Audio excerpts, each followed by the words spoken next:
Welcome everybody to the fourth Foundation for Hazlitt Schools Inspiration Awards. My name is Dirk Milliman. My job tonight is to keep things moving. A couple of brief announcements before we start. The refreshments will continue throughout the evening, and also there are a table of sweets up here for those who haven't wandered into this corner yet. Help yourself. Moon-shaped brownies. Yes, a special occasion just for this evening. The first order of business is for me to introduce the Hazlitt Superintendent of Schools, to make some announcements and some presentations. Let's have a big hand for Bob Reagan.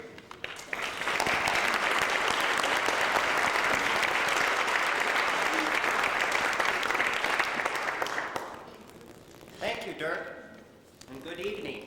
And thank you all for being here this evening. Your continued support of the Hazlitt Schools and to the Foundation for Hazlitt Schools is deeply appreciated and respected. And in fact, without your support, we would not enjoy the success that we see every day in our classrooms. And I salute the Foundation for hosting this event, because it is important that the community acknowledge our great teachers, our distinguished graduates, and those citizens who provide community leadership. Tom Devine, Lori Garver, and Dr. John Snell certainly deserve our admiration and our respect. The mission, somebody want to clap?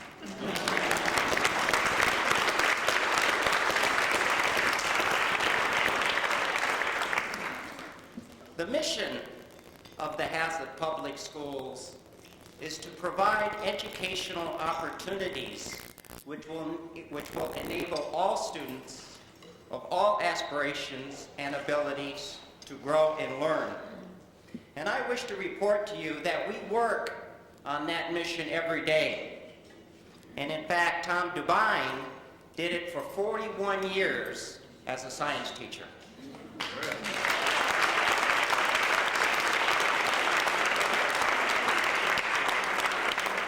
Each day, we do provide educational opportunities for children and to young men and to young women.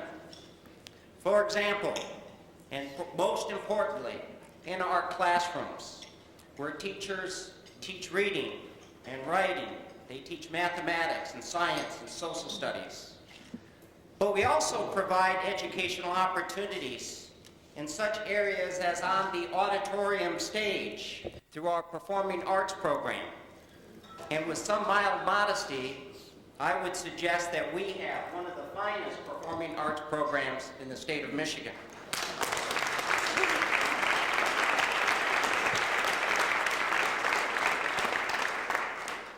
And we also do it on our athletic fields. And tomorrow, I would predict when the football team comes home tomorrow night, we will have yet another undefeated football team.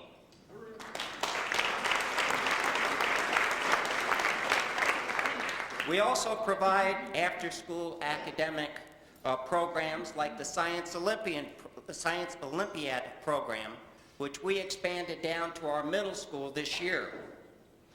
And we pursue our mission by providing such programs as TV 25, the Student Council, the National Honor Society, the Key Club, Diversity Club, the PAL Club, and through all of our service clubs in our school buildings. These are some examples that do reflect the good things that we're providing for our students. I have a great job, and I enjoy it very much, and I appreciate the privilege to serve you as your school superintendent. I share the philosophy that was once talked about by the great baseball manager Casey Stengel, who said, managing is getting paid for someone else who hits the home runs. Managing is getting paid for someone else who hits the home runs. And I have always looked at it as my job to create a playing field where people can hit home runs. And you know, we need our entire staff to hit home runs. Just not teachers, but our secretaries, our custodians, our paraprofessionals, and our school volunteers. But most importantly, it's important that kids hit home runs. Whether the student is 3 in our preschool program or they're 18 years old waiting to graduate, whether they're tall or short, whether they're male or female, whether they're handicapped or not, everyone needs to be placed in a position where they can be successful. And isn't it great to watch someone hit a home run? We as teachers live for that. Tom Devine, for 41 years, helped kids to hit home runs. How many of you remember Roy Hobbs? Roy Hobbs. All right? Well, let's get inspired here. This is an inspiration night. So let's watch this. Let's see how great it is to watch somebody hit a home run. Roy, are you all right, fella? Let's play ball.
Maybe in our classrooms it's not quite that dramatic.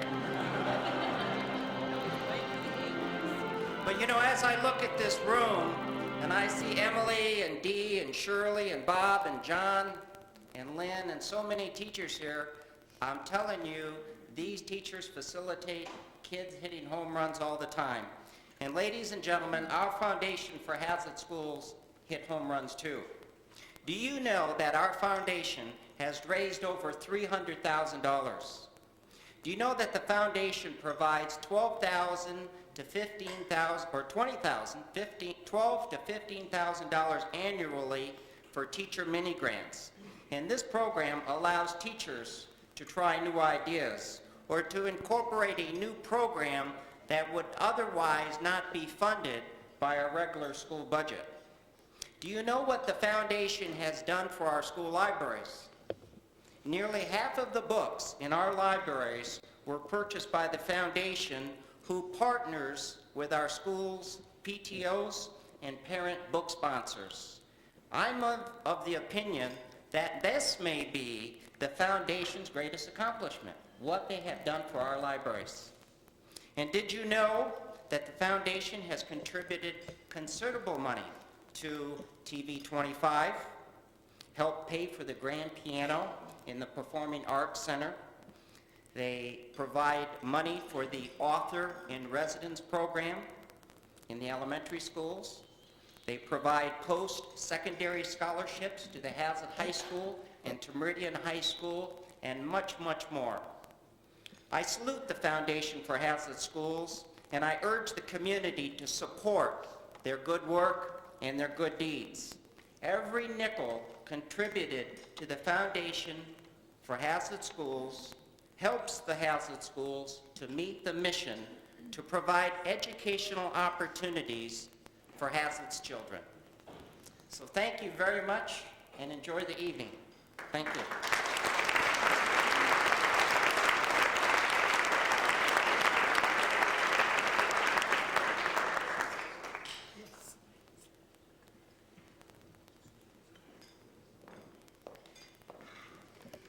See what happens when you ask Bob to just say a few words? Thank you, Bob. Well, I'm Jack Hardy, and I'm the chair of the endowment committee of the Foundation for Hazlet Schools. And I want to extend my personal welcome to Lori and Tom and John and all of your families for being here. I'm here to do some thank yous tonight, and tonight's event is, of course, a function of the Foundation for Hazlet Schools, and the Foundation has worked very hard over the last 11 years to provide special educational opportunities for students not available through the regular district funding processes. And so I'd like to take a minute to start out and introduce to you all of the members of the board who are present here tonight, members of the Foundation board, and I'm going to ask them to please stand up and remain standing as I call their name. First, these are the people from the community, parents and other people from the community who are on the board. Kristen Belzer, Linda Bissell, Penelope Milliman, Art Nash, Patience Rosenbaum, Donna Stein, Frank Venuto, Carol Wollenberg, and John Wollenberg. And then also we have some special board members. Bev Levy. Bev Levy is on the Foundation board because she's also the president of the Board of Education. And Bob Regan is on our board because he's the superintendent of our schools. And then we have some assistants to the board. Sharon Jones, who's the assistant superintendent of schools, is also special liaison to the board for the superintendent. And Becky Smith, who helps us as a part-time staff person. She also has one of the most important jobs in the school district. She's the secretary at the high school. Anyway, I'd like to have all these people get a big hand.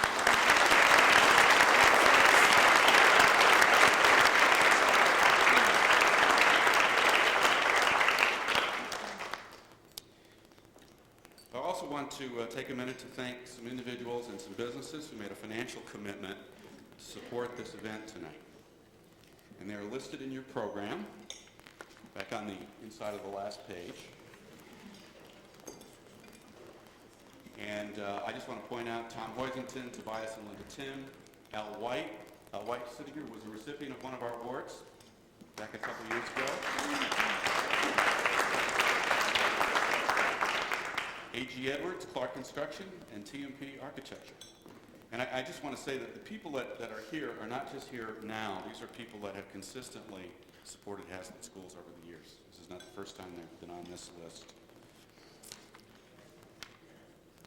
I'm going to take a quick minute to talk about a guy named Brian Town. Now, Brian, you got to stand up and listen to this.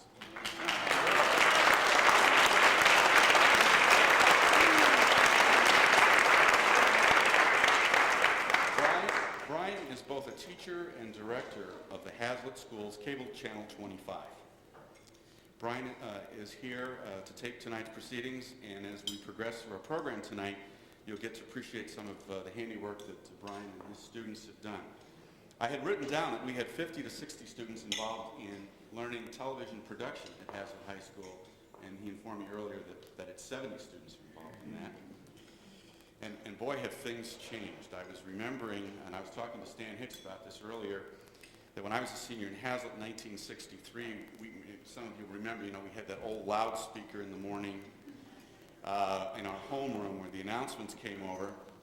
And a lot of those messages sounded a lot like what you hear when you go through drive-in, at fast food restaurants, garble, garble, kind of stuff. Well, now the announcements are done on TV in virtually every room, produced and run by students using state-of-the-art digital technology. And by the way, some of that technology was purchased as part of a grant from the foundation. Anyway, thank you, Brian, for everything that you do.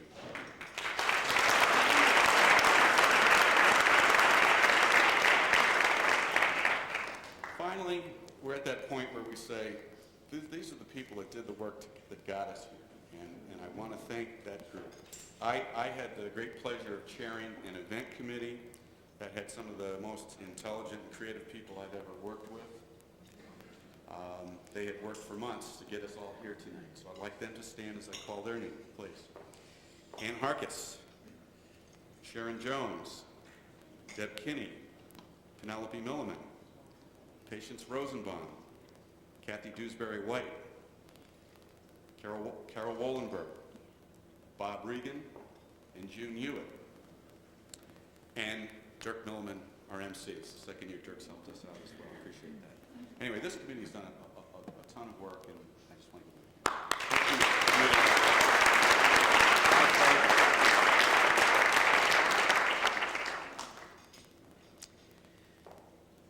I now want to introduce to you on a more personal level Dr. June Hewitt.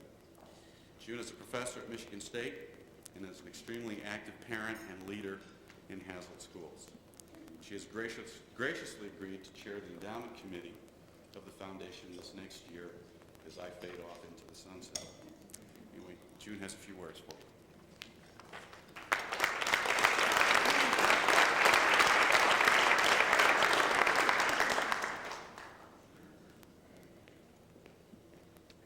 Well, good evening. In case there are still some of you who are a little unclear about what the Hazlet Foundation does, let me focus it for you. Our job essentially is to raise lots of money, to manage it very wisely, and to give it away carefully.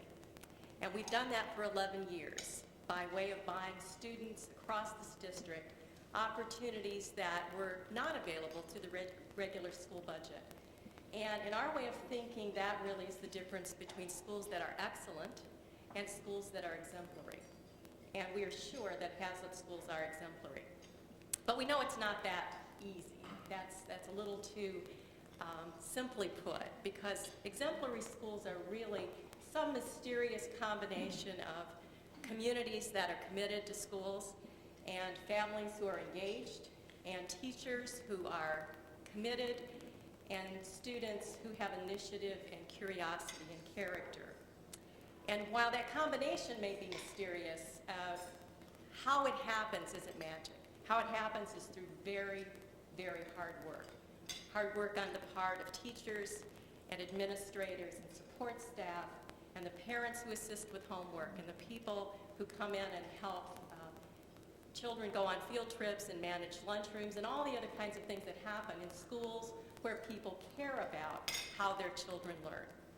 And so because we recognize it's very hard work, it makes some sense from time to time to pause and to stop and think about who we are and what we've done and what we've accomplished. To get an opportunity such as this to celebrate our achievements and to be inspired through our accomplishments. And so that's what tonight is. It's a moment of reflection and celebration and inspiration. We're going to reflect on what some of the best of Hazlet has done for us and with us and because of us. We're going to celebrate and congratulate and honor them, and I will guarantee you that tonight you will be inspired. You will be inspired to think about your own level of commitment to the Hazlet schools and the Hazlet community, to your own contributions to Hazlet, and finally to the dreams that you have for our community and our schools and our children. And as our committee has talked and laughed, we can guarantee you that no matter how old you are, you're going to find somebody tonight that you want to be when you grow up. And so with that, we'll begin our honoring of 3 outstanding persons who've made contributions to and for and because of Hazlitt Schools, Dr. John Snell, Tom Devine, and Lord Garber.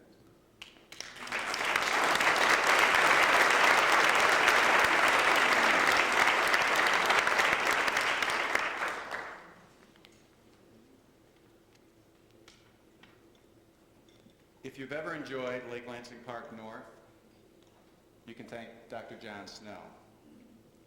If you've ever enjoyed Lake Lansing, you can thank Dr. John Snell. He's been instrumental in both of those natural features in our area. Dr. John Snell is the president of Worldwide Technologies. Dr. Snell is also an adjunct professor of chemical engineering for Michigan State University and director and chairman of Bootstrap International. Born in China, Snell was the son of a medical missionary who lived overseas for 22 years. After teaching at Hangzhou University, he returned to the United States for further study in civil and sanitary engineering. In 1956, he founded Snell Environmental Group. His company's engineers designed over 50 miles of expressways and 100 bridges, but focused chiefly on the study and design of water and wastewater systems and plants. As part of his efforts with Bootstrap International, Snell has helped develop agricultural and aquacultural, chiefly shrimp farming endeavors, in the Caribbean. As president of Worldwide Technologies, he serves as both a consultant and expert on environmental projects, as well as environmental lawsuits in different areas throughout the world. We have a brief video, and I'm supposed to thank Brian for all 3 videos.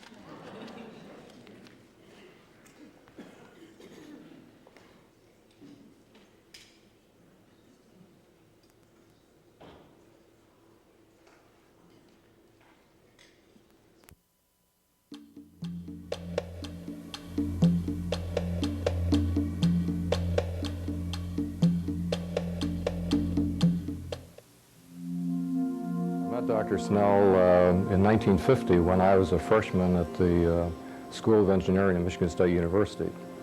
He, that year, was recruited from his consulting practice in Massachusetts to become the head of the Department of Civil and Sanitary Engineering.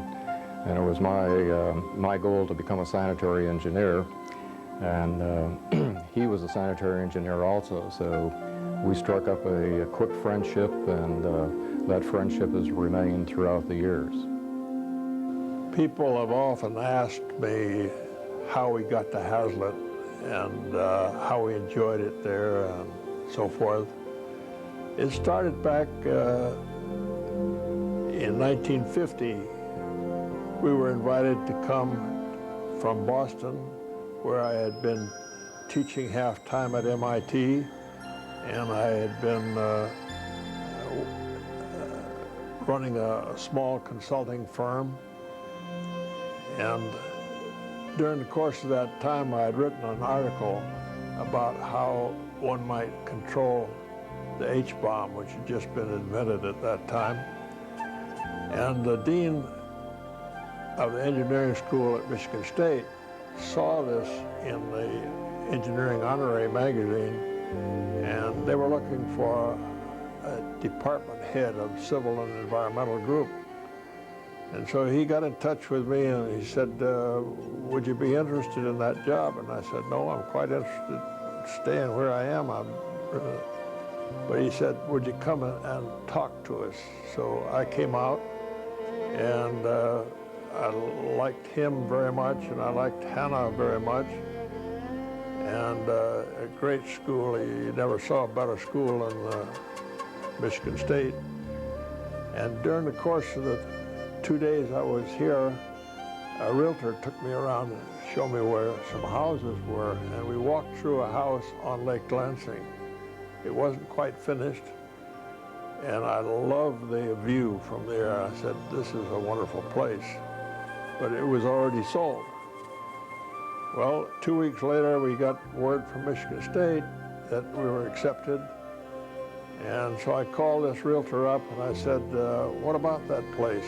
Did it go through or not? And he said, no, it didn't. I said, we'll take it. And so he bought it virtually sight unseen, and that's where we lived for about 20 years. he's much the same as when I first knew him. Very energetic, a very knowledgeable professional, good businessman, and a devoted and loving father and husband to a wonderful wife and 5 great children. Well, I know he's provided a lot of inspiration for me and his friends and coworkers, and he's always thinking of other people. He's always surprising me with his vast ideas and projects. When he thought about starting a shrimp farm in Belize, his main purpose was not to make money, but to help the people down there. And I really don't think he did make a lot of money on it, but he sure put his whole heart and soul into it. Both Mom and Dad did. And they really cared about the people in Belize and helping them so they wouldn't get caught up with communism. We acquired 8,700 acres down there, and we had all kinds of things going, including a shrimp farm, the first one in Belize. Now, this has been owned by a much larger farm now, and there's about 10 farms, and it's one of the major industries in Belize. All during his career, he was interested in the developing countries of the world and improving the world to the benefit of mankind, particularly the poor people in the developing countries. So a lot of his time and energy and money went into projects to further that goal in his life. And we worked in 25 countries. One of the ones, for example, we did the most work in was Bangladesh, and people often refer to that as bottom of the barrel country, very, very poor. And we did a lot of big work there, including building an 8,000 student-sized university called the Mymensing Agricultural University. And we built that from the paddy fields up. He has inspired people throughout his life in whatever capacity he was in at the time. In the military, in private engineering practice, in private contact through other business operations, and through all the charitable work that he's done throughout his life. Although years seem to go by, I don't seem to feel that much older. And my wife and I, when I got to be 65, went over to Bircham Hills to see, well, we might be moving in here in a year or so. And here it is almost 25 years later, and we haven't even thought about moving in there. We're just too busy.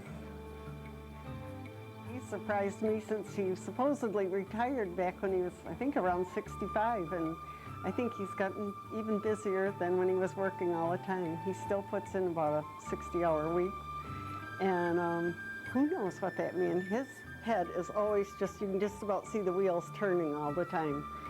Sometimes he doesn't answer you and you know he's thinking about some other project. So I don't know, he's surprised me all my life.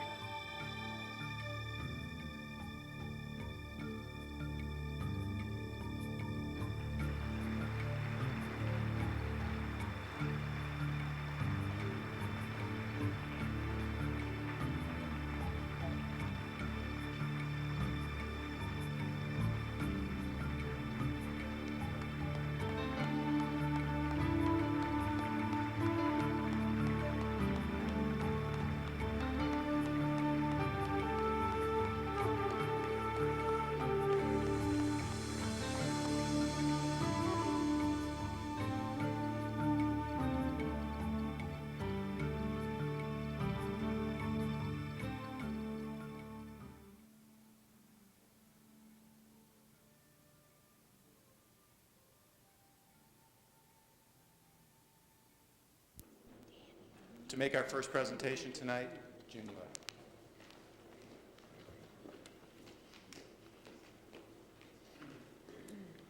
Dr. Snell, would you come forward?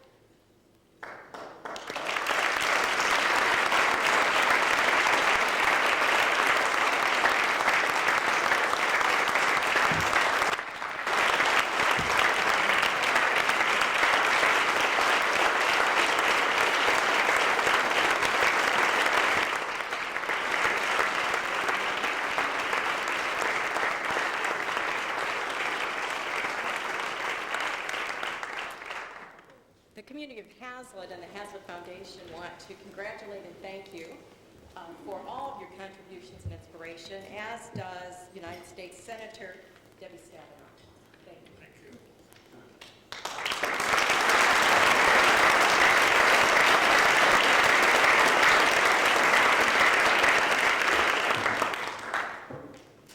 Can I say a word?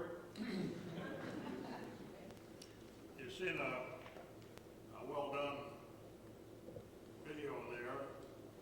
He said he'd make me look 20 years younger, and I think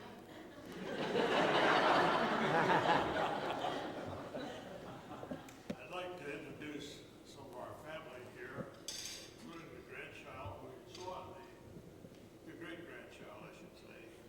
You saw it in the video. That was my wife and I holding it when the day after he was born. He was born. There's Dr. McKeel, Don, and he's the father. And you stand up.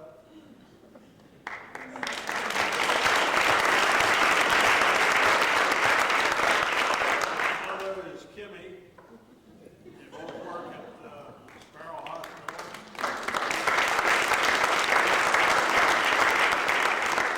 Any of you thinking about having children, he knows how to bring them.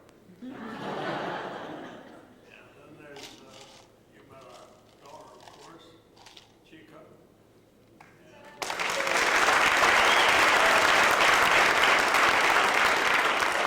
Our daughter, our granddaughter, Amy is here. Amy Fenska.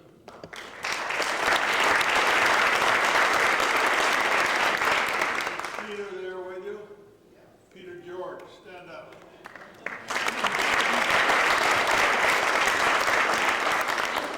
And then there is Shelley, she's the youngest. Shelley.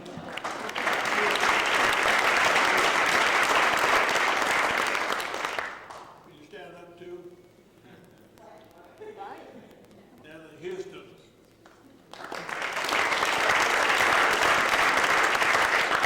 We have another daughter in the area, but she's out with her husband in Princeton, New Jersey, seeing our second grandchild, great-grandchild. And we have another one on the way. So we're arriving. I was going to say a few words, but I think time is slipping. And what I would like to say is this. That some time ago, we read a book. It was written by Ben Casey, Dr. Ben Casey, the world-famous brain surgeon. And he was brought up in a single home. His mother was black. She scrubbed floors that he may get through school. But one thing she required of him was to read a book a month. And he did. And he came all the way up from poverty to be the greatest brain surgeon probably in the world.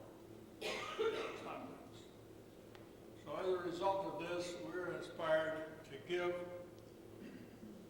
maybe 2 or 3 dozen inspirational type books to the Hazlet High School library. And we hope that juniors and seniors anyway will take it upon themselves to read one book a month. And it will help a lot, I'm sure. It's great to be here. We feel greatly honored, even though it is not deserved. It's great to be here. And thank you very much.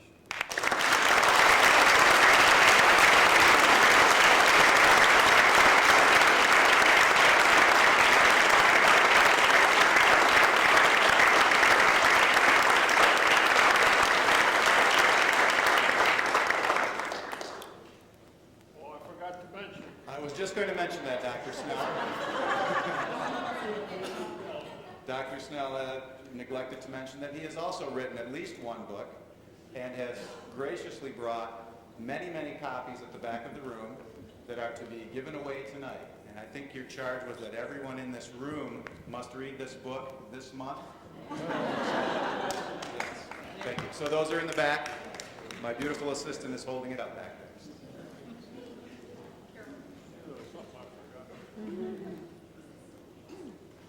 Our next inspirational award winner, a deeply respected science teacher at Hazlet High School, Tom DeBine recently retired after a distinctive 38-year career with the Hazlet School District.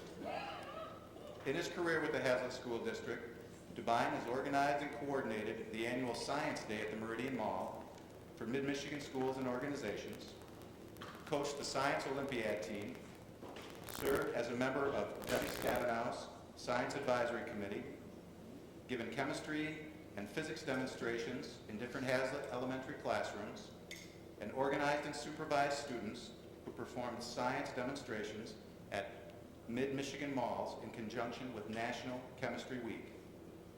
DeBine has frequently been named as the Hazlet High School Seniors' most influential teacher and has been honored by the Lansing Area Chamber of Commerce. Other accolades include being named as the 1998 Mid-Michigan Science Educator of the Year by Impression 5 Science Center, an honorable mention for the National Tandy Scholar Award for Science Education. Another brief video.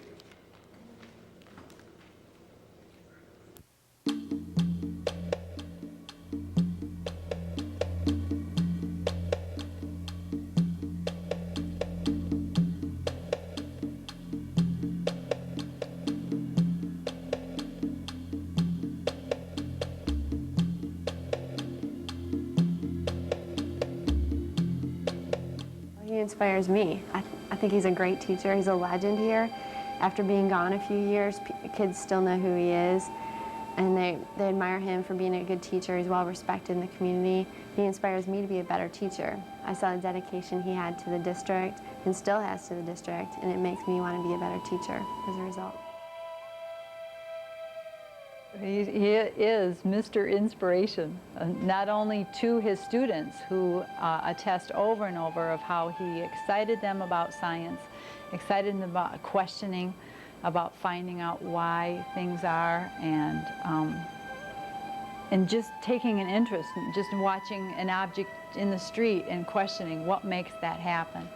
And so that inspiration for them to think beyond the textbook page.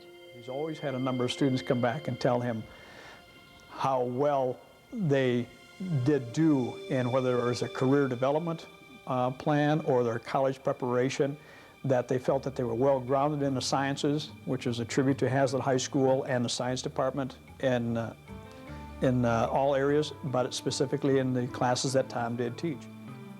Awards are nice, and I really do appreciate awards, but really probably the best thing for me is to just talk with my former students, because I always tried to have the philosophy I wanted to do the very best job I could for the students. I didn't want to ever meet a student outside of class somewhere later on in the mall or someplace and have them say, you know, you didn't prepare me at all, or you just didn't do the job. I didn't want that, so I was always really working very, very hard to do the very best I could so I could look the student in the eye and just say, well, you know, I tried to do the best I could, and I'm glad you had a good experience. One of the things he did with his physics students is made physics applicable to their lives. He was involved in their lives, so he knew about the sports they were involved in. He knew the places they worked, and he knew the physics that happened at the places that they worked and the sports that they did, and he could apply the scholarly book stuff to their lives. I really came to know him through my sons, who experienced science in a wonderful way with him. I remember Nate took AP Chemistry, and in the spring, Mr. DeBine just calls, you know, everyone who's taking AP Chem, come see me. And when he came home from school that day, he said, I just met a teacher who really cares. And in 10 minutes' time, he was able to, you know, perceive that from Tom DeBine. Tom did what he could to make it interesting and relevant. He also would, as much as possible, make it a hands-on activity that he would relate to the students and allow them to bring in anything that would have to do with the coursework at hand. Time was demanding, but I think the students learned from that and respected him very highly of that. I said many times in physics, I said, I'll show you how to have fun. Well, a lot of fun here. We'll learn concepts. We'll understand how various concepts are interrelated, and we'll apply them in the outside world. And I'll let you, when you get to college, worry about the memorizing and doing tons of problems every night. I said, I want you to have a good experience here. Really, I thank and they thank him very much as their mentor, as their inspirer. Both sons are going on to get their PhDs in the field of chemistry and found their love for that mainly through his teachings. Physics also, you know, he had them out running around down the hall, finding out things hands-on, and it just made it exciting. It made it the exciting subject that it should be. Either A or B. I don't think a student should be held accountable for every single bit of information that a teacher's trying to impart in that class, but they should know something. And so I always told the students, you don't have to know everything about everything, but you better know something about something. We provided a point for people to aim at as far as what excellence is about, and not only in the way he conducts himself professionally, but personally, and what he can relate to the students. There have been many generations of students that have gone through that have benefited from what he has done. He has set the standard very, very high. He expects the students to work towards that standard. Still, even though I don't remember when he actually retired because he's in the building nearly as much, still comes in and leaves items in my mailbox or comes and shows me in my classroom of English-related, grammar, you know, funny articles he sees in the paper, just constantly looking beyond, you know, what could be considered just rote learning, and constantly learning and teaching and inspiring still today.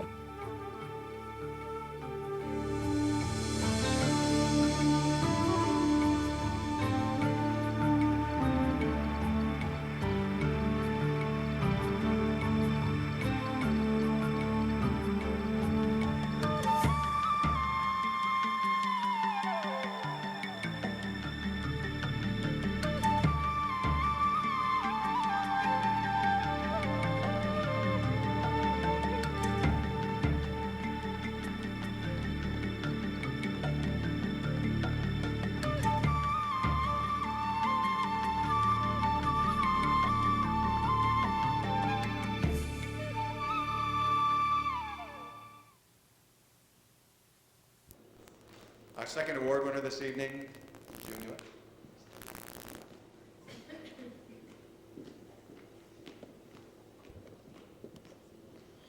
Tom, would you come forward?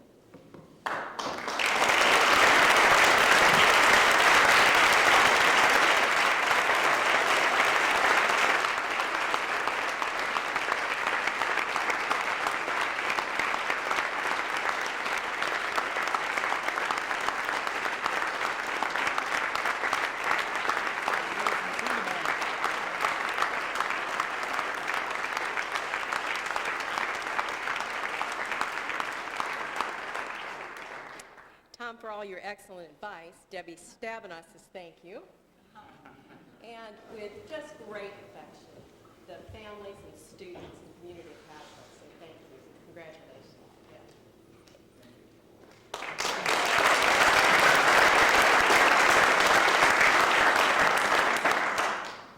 I can take just a minute to introduce my wife, Bobby, over here.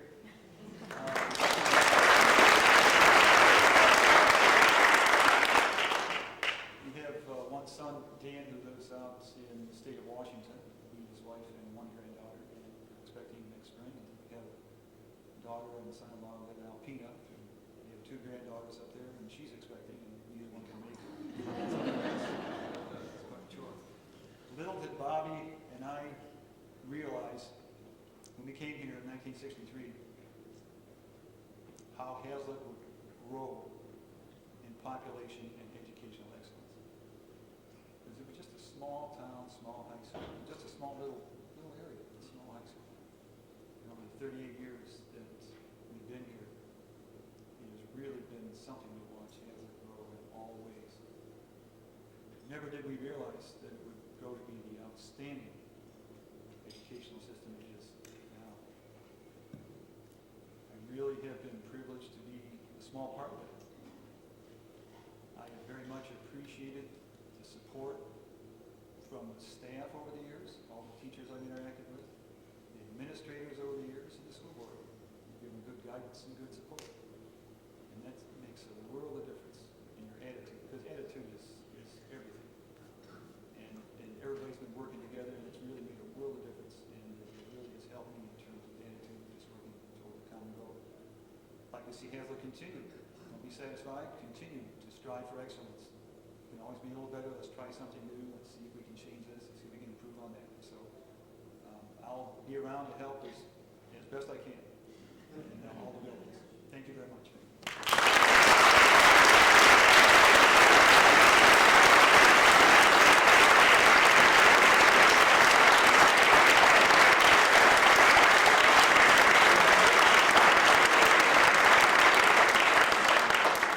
Thank you.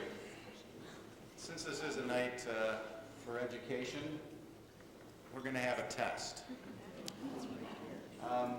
First, can we have a hand for our accompanist, Barbara Freeman?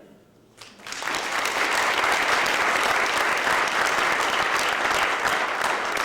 got a little musical game that we're going to play, so feel free to, if you haven't been to the suites or to the refreshments, go ahead, but work with your table, and we're going to have a quick game of Name That Tune.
Live over there is Lori Garver, who is with the Office of Policy and Planning with NASA.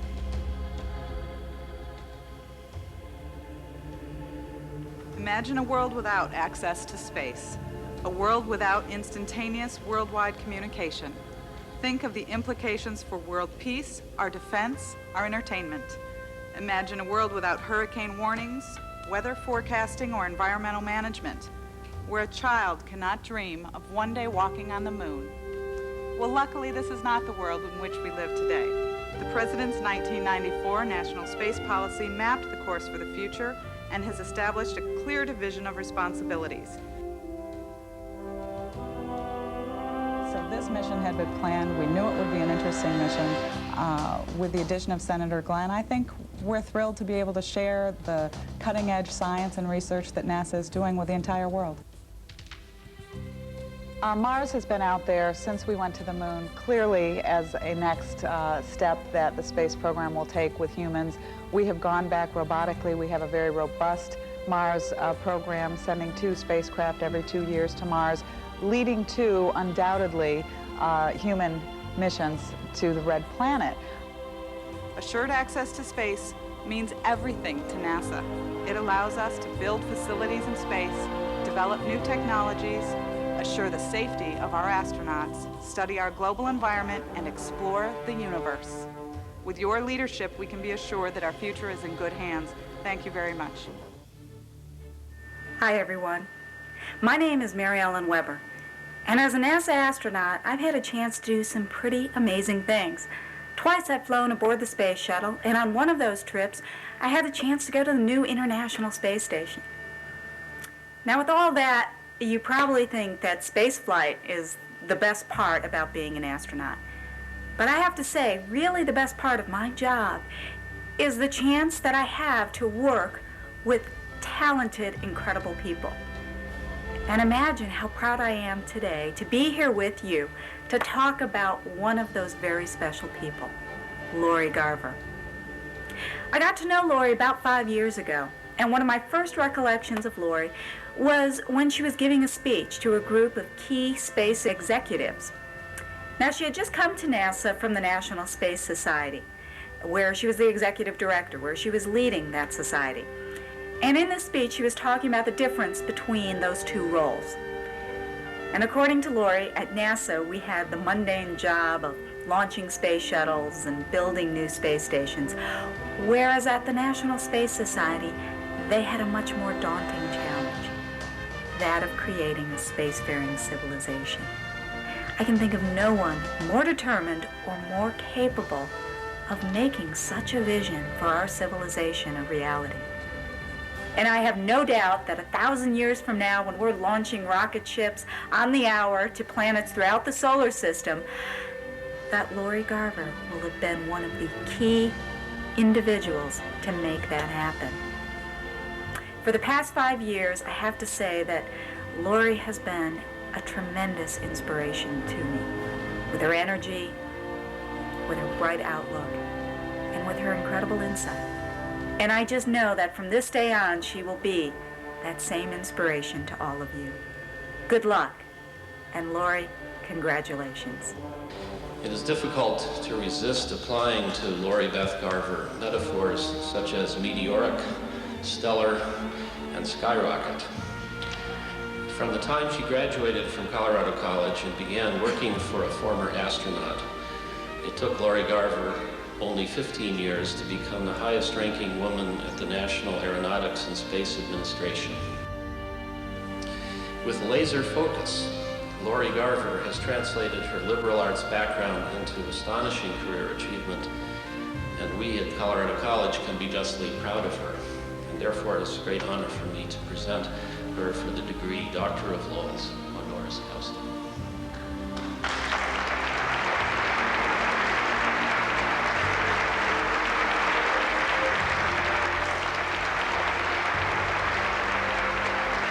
The public was there for John Glenn. The public is there for Eileen Collins. We are, I think, providing some inspiration for not only the American public and taxpayer, but for the world. Gene Roddenberry used to say it was because we come from space and we will return to space. The pull is almost stronger than that to the sea. And astronauts say that once they've been there, they want to go back.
To the committee of the foundation. It is always a pleasure to come back to Hazlitt. I do it several times a year, but this is especially an honor. At the end of my remarks, I would like it if everyone would do me a favor, and maybe on the back of those cards where you've listed the songs, if you could rate the different hairstyles and tell me what you think. I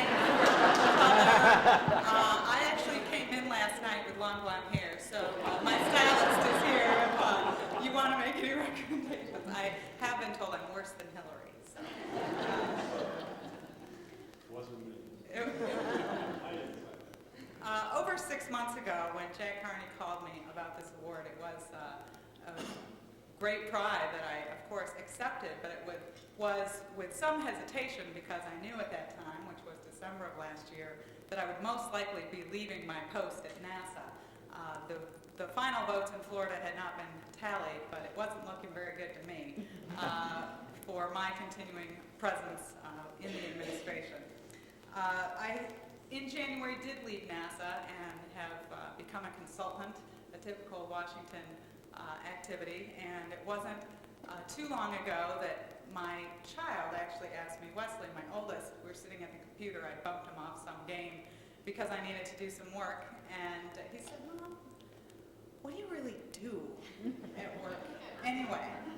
So I got to pontificate a bit about, well, there's companies who want to do business with NASA, and they know that I know how NASA works, and they ask and hire me to help them do things and plan how they're going to maybe work with other businesses, work with Congress to try and get a space program that is going to be helpful to the world. Well, that wasn't the answer he was looking for, but what do you actually do? I said, well, I talk on the phone, I work on the computer, and I go to meetings. And he looked at me, he said, that sounds sort of boring, Mom. I said, yeah, I know, but it's really not boring. Besides, you know, what do you want to do? What's so great that you want to do? And he said, be a basketball coach. And, so that's my Tom Hicks story of, Stan Hicks of the basketball coach. Another basketball fan, Tom Hicks, is here. But I told him, of course, that meant you probably were going to be a teacher because they call on teachers to be coaches. And he said, well, yeah, maybe by then they'll pay him more. And so you can tell we discussed this a bit around our house of social policy and how teachers should be paid. But, you know, my view is life is a series of journeys, and as I head out on this new one, it does cause me to reflect back on where I've been. And certainly the video was a descriptor of highlights. Believe me, it's not always like that in Washington or at NASA. I, of course, started here in Hazlitt when I was born in 1961, and I grew up on Potter Street, and that was before Dr. Snell had worked his miracles on Lake Lansing. It wasn't the best part of town. My parents moved to Hazlitt specifically because of the school system. I've known that my whole life. I don't know when they told me, but my dad worked in Lansing, and it wasn't obvious to me why we lived in Hazlitt, and it was because of the school system. And even back then, I think they knew what Hazlitt had to offer. The differences in the different points in my life, that first 20 years really being Hazlitt, then the next 20 years from 81 to today, living basically in Washington, D.C. area. Some of the differences, for instance, in Hazlet in 61, you had to drive 5 miles to McDonald's in East Lansing. And in 81, you could go to Okemos and go to the one where I worked, which is just 1.5 miles away. And of course today, there's one in Hazlet. So, you know, from somebody who used to work at McDonald's, that's progress. Well, in the space program in 1961, just 3 days after I was born, President Kennedy made the proclamation when we had only had the experience of Alan Shepard's 15 minutes in space, that we would send a man, and he said a man, to the moon and land him back safely on Earth within 10 years. Also at that time, we only had a handful of satellites in low Earth orbit. If you looked in the textbooks in 1961, they said Saturn had 6 moons and Jupiter had 4. Jumped 20 years, 1981, 12 men had walked on the moon.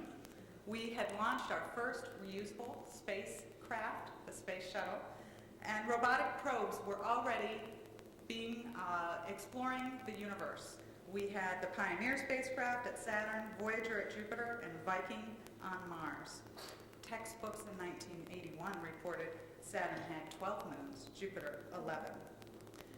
Today, over 100 space shuttle missions have taken place. My friend Mary Ellen flew on a couple of those. The Pathfinder Explorer got to roll around Mars. There are nearly 1,000 satellites in orbit, tracking things like planes, ships, and even can tell your rental car where the nearest Starbucks is. The Hubble Space Telescope has discovered direct evidence of black holes and extrasolar planets. And the Pioneer spacecraft has now reached the outer heliosphere. And if you were listening in Mr. Devine's class, you will know that is where the sun's influence slams into interstellar space. Voyager is soon to leave the solar system and will become our first interstellar messenger, since we are still in communication with that spacecraft after it's been launched 26 years ago. Textbooks today say Saturn has 18 moons, Jupiter 16, but there are a couple moons pending, so that is no doubt going to change. Just 8 months ago, the Near-Earth Asteroid Rendezvous spacecraft landed on the Eros asteroid, and just 2 weeks ago, the NASA probe Deep Space One flew through the tail of the comet Borley. And if the Martian goblins don't get us this time, come Halloween, the Mars Odyssey spacecraft is going to go into orbit around Mars. Meanwhile, closer to us this evening, just 200 miles overhead, 3 astronauts, Frank Culbertson, a friend of mine, is the commander of the space station as we speak, with his 2 cosmonaut colleagues, Vladimir Desarov and Mikhail Shirin. And they're sitting down to a meal, undoubtedly. They don't really sit, but they do eat. They're conducting experiments on the International Space Station full time. And here's where I get around to a little piece of something that I worked on at NASA that I'm very proud of. One of the experiments they have on the space station is a bioreactor which allows you to grow human tissue cells in a rotating wall vessel where, free of the restraints of gravity, they grow into whole organs. I worked for a company when I was at NASA, and they've hired me since then, so I continue to work for them, even though I have some ethics restrictions on how much I go back to NASA on their behalf. I help them with their strategy and business plans. A private investor has funded these experiments to go into space to be able to test new metabolites, new drugs that can help with liver and kidney disease. Experiments that can only be done in space. One of the most promising parts of this research is to develop a liver dialysis machine. Right now you can have kidney dialysis, but if you have liver disease, there's no hope for recovery. The liver does actually regenerate tissue, and so you can have this dialysis machine, which has already been tested on a 7-year-old girl who had an overdose of Tylenol and cold medicine, and her liver was almost entirely destroyed. This external device was used to help operate as her liver while her own liver was able to recover. And 2 years later, a 9-year-old is living because of this device that was built out of space technology. The company continues to hope to bring to get FDA approval for this device, and it's one of the projects that I was really most proud of working at NASA. It's not all Tom Hanks and Gene Roddenberry and all the people that I got to meet. I do, I guess, have to answer the Tom Hanks question, nicest guy you'll ever meet. No getting around it. From Apollo 13 to the HBO series, the one award we were giving him, that was Jim Lovell with Tom Hanks. It was while he was filming Castaway. He still came out and did this for us. I actually hope he'll be a client someday, because one of the other things I'll just touch on briefly, one of my clients that I'm working with, it's also very exciting, wants to go in space himself. You all heard about Dennis Tito. Well, sure enough, I've got a client who we're negotiating with Russia to fly him on an upcoming space station mission. He'll launch on the Soyuz, do some of the experiments that we're talking about, and hopefully come home to us all. Well, Tom Hanks is interested in the space flight, but he told me the other day that since he and his wife had a child a couple of years ago, he's going to have to wait 15 years for his flight. He feels he has other responsibilities. In 1992, I had an interview with the Secretary of Transportation, Federico Pena. And I was interviewing at that time, before I went to NASA, again, he was in the Clinton administration, to run the Office of Commercial Space Transportation. They regulate all of the launches from this country. And I was one of the finalists, and I was very nervous for the interview. I'd get in there, and he asked me, what did I see myself doing in 20 years? I hadn't really thought about it as my whole job career, as I just mentioned to the TV folks who were doing some interviews, was really you take every challenge that has come to you. Never say no to a challenge. It's all opportunities. And so I hadn't thought about it, but I blurted out that I thought I would like to run the first space tourism company.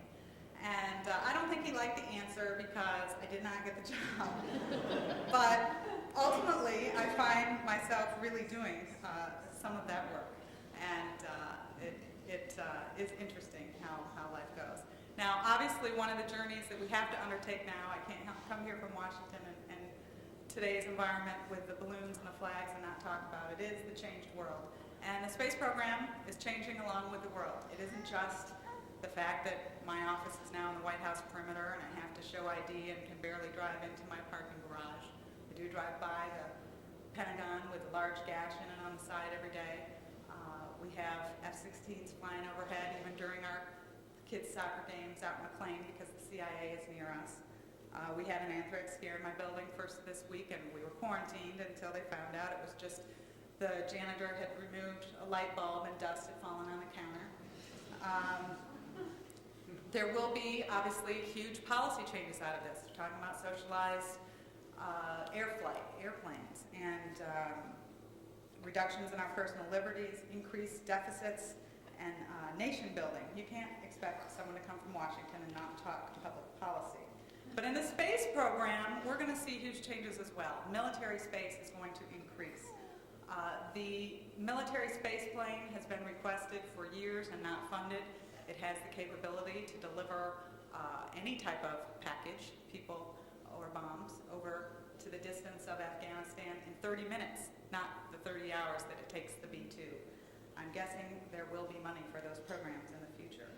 NASA has a role in aviation safety. People forget the first A in NASA is for aeronautics. And the Global Hawk technology, we're already looking at putting that in airplanes. So these aerial vehicles that have been operated remotely, that type of technology could go into commercial aircraft. So with GPS tracking, you could bring down an airplane automatically. There will probably be less science in the future of NASA's budget, at least for a time, and that's a shame. We feel that the science part of the program is an inspiration, and inspiration's what we're here tonight to talk about. The inspirational part of my life is largely in this room. Teachers have been a part of my life well beyond my formal education. First, I think I even go back to Mrs. Franklin, my kindergarten teacher, who really taught me about the love of learning. How can anyone not like Biddy Burke? And in 4th grade, I had Mrs. Turney, who taught me about the joy and love of reading. Books, always a wonderful thing. In junior high, Stan Hicks taught me about the nation and becoming a national citizen. We read the newspaper. I think it was the first time I really took an interest beyond our home community. And in high school, Mr. O'Brien taught us about the world. Well, in my family, there is just a number of teachers, mostly here, both my aunts who are here today, my grandparents, great aunts, all teachers.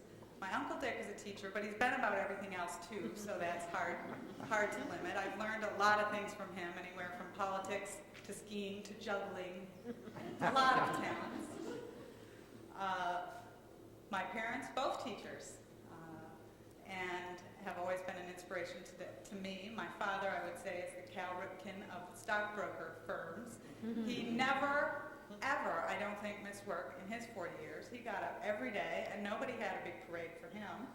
But I knew that you just got up and enjoyed your work and your life every day. My mom is a motivation. At 70, she celebrated by going to Jackson Hole and skiing because you could ski free.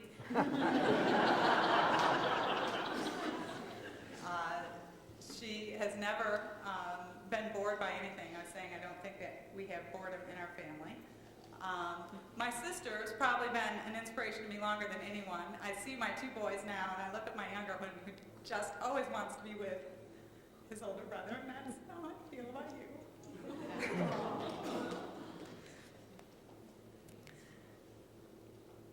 My husband, my best friend, my children, thank you very much. It is an honor to be here. And I want to really just close on the note of the importance of teachers. It is really about that inspiration. You must know how important you are. I've never even thought about being a teacher. I turned 40 this year, however, and my aerobics teacher quit. So I did go get certified and teach aerobics. And it is one of the harder things I've had to do. For a $17 an hour job, I worked very hard learning anatomy and all the things you had to do, and I bill at a little higher than that in my consulting practice. But I'll close with a story from my younger son, since I opened with one from my older son. Mitchell and I were watching football last weekend, and he saw that Michigan State, the score went up, beat Iowa. And I'm, yes, you know, the ever Spartan fan, and Mitchell says, boo. I said, Mitchell, Grandpa would be so upset you not cheering for the Spartans. And he says, my teacher was born in Iowa.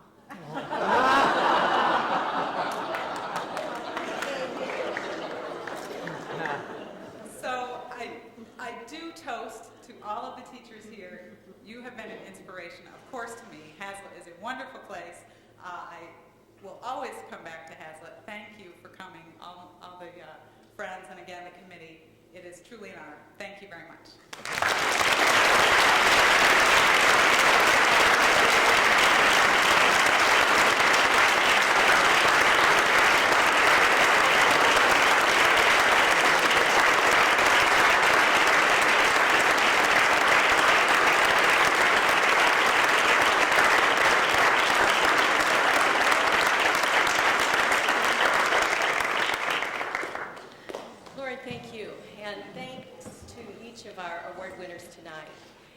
Tonight has been about inspiration, but it's been about legacy too. I think about John Snell, who moved here and created a cleaner environment for Tom Devine to live so that he could teach Lori.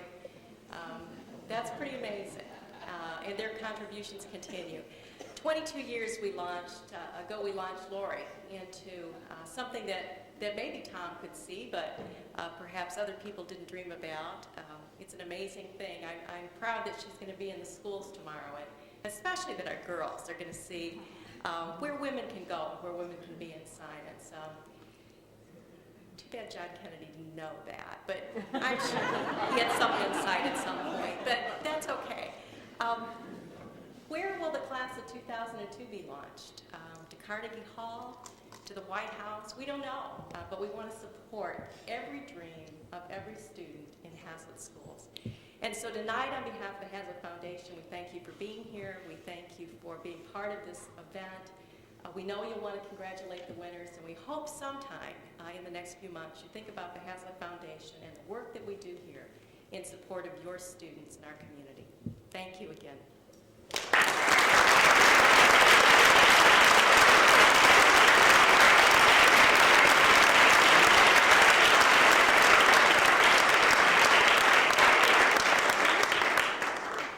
Thank you all again for being here. Don't forget to get your copies of the book. There will be attached, correct? Yes. And we'll see you all again next year. Thanks for coming.